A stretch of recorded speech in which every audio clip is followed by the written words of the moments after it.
अस्सलाम वालेकुम। आज सूफ़ी टॉक शो का सेकंड एपिसोड। पीर साहब अस्सलाम वालेकुम। वालेकुम सलाम। आज आपसे सवाल ये है कि कुरान पाक में जादू का जिक्र है कि लोगों ने अपने पास से बातें की हुई। बिस्मिल्लाहिर्रहमानिर्रहीम। जैसा कि हमारा चूँकि मौजू है जादू के हवाले से, तो जादू चूँकि कुरान करीम में रब कायनात ने इसको सहर के नाम से इस्तेमाल किया है। माँ जे तुम सहर इन्नल्लाह सयफ्तुनूना, और कुरान करीम में इसका जो जिक्र है वो मुख्तलिफ़ जगहों पे आया है। जिस तरह सूरह फलक के अंदर है, कुल औज़ु बिरब्बिल फलक मिन शर्रि मा खलक़ व मिन शर्रि गासिकिन इज़ा वक़ब व मिन शर्रि नफ़्फ़ासाति फ़िल उक़द व मिन शर्रि हासिदिन इज़ा हसद। इसी तरह परवरदिगार आलम ने सूरत में वाज़ेह तौर पे फरमाया है। तो लिहाजा जादू में इसमें हसद भी आ सकता है, इसमें हमें तवीज़ और दुनिया कायनात के वो अमलियात आ जा सकते हैं जिनकी जगह से इंसान की बंदिश की जाती है। जादू हकीकत में कुरान करीम में वो हज़रत मूसा अलैहिस्सलाम की कौम के लोगों ने फ़िरौन के दरबार में पहली दफ़ा अल्लानिया नबूवत के सामने जादू किया था।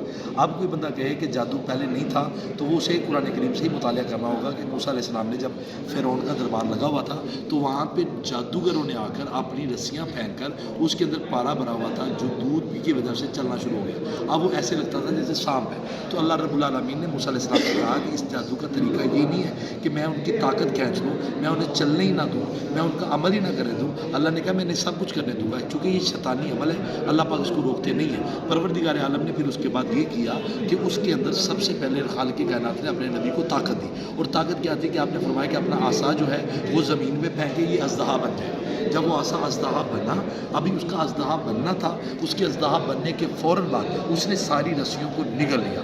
अब यहाँ पे ये चूँकि जादू का, अगर किसी के ऊपर जादू के असरात हैं, तवीज़ धागे के असरात हैं, और वो बंदा कहे कि उसका इलाज नहीं है, तो खालिक कायनात कभी ऐसा नहीं होने देता। परवरदिगार आलम ने हमें ये हिकमत दी है, रब कायनात ने हमें ये वाज़ेह फरमाया। और ये चूँकि कुरान करीम में अल्लाह पाक ने बताया, ये वाक़या इसलिए बताया था कि दुनिया कायनात को इस चीज़ का पता चले। अब चूँकि जो असल मेन में मैं सूफ़ी टॉक शो के अंदर ये चीज़ जो है अपने STV के ऊपर बताना चाहता हूँ, यूट्यूब चैनल के ऊपर, वो ये है कि नबी अकरम सल्लल्लाहु अलैहि वसल्लम पे भी जादू हुआ था।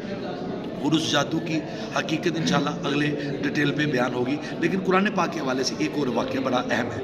उसमें यह है कि जादू जो है वो हारूत और मारूत, ये दो फरिश्तों के नाम आते हैं कि जिनकी वजह से कहते हैं कि दुनिया में जादू लोगों को सिखाया जा रहा था, बताया जा रहा था। लेकिन चूँकि डिटेल जितनी हम बताते जाएंगे उस डिटेल के अंदर लोग कहेंगे परवरदिगार आलम ने खालिक कायनात ने हमें इस चीज़ का इल्म दिया है। अब चूँकि कोई बंदा अगर जादू का इनकार करता है तो वो हकीकत में कुरान पाक का इनकार करता है।